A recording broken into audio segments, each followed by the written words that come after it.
In this video, I'm going to make a table of values and sketch the graph of number 1 on this page.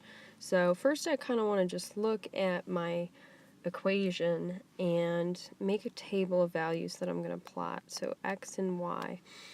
And I want some numbers that I know are going to turn out to be decent numbers. So I can either use my calculator and go to the table, or I can try to plug numbers in by hand.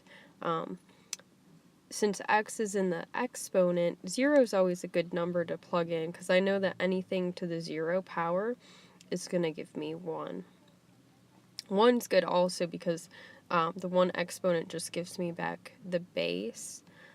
If I plug in 2, 2 squared is 4, and if I plug in 3, 2 to the 3rd power is 8. So I know those are going to be all numbers that I can plot.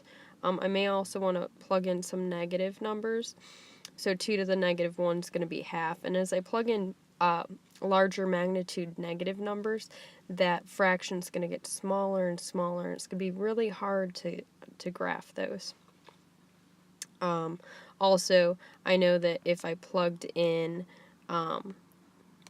4, that I would get 16, and if I plugged in 5, I would get 32, and at that point I'm already off the scale of this graph.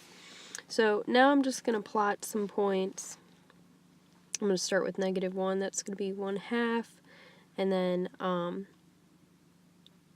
0, 1, 1, 2, 2, 4, 3, 8, and we're just estimating here, 4, 16 on those halves, so don't freak out if you feel like you can't graph it that well. And then these tend to have an asymptote at y equals 0, so this is going to continue up and this is going to continue to the left side also.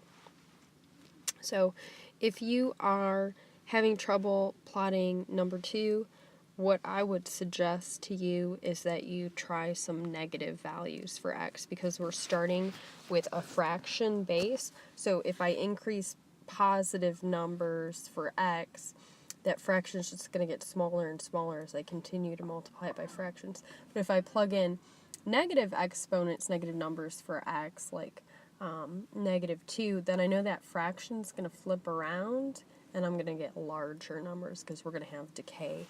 This one's growth.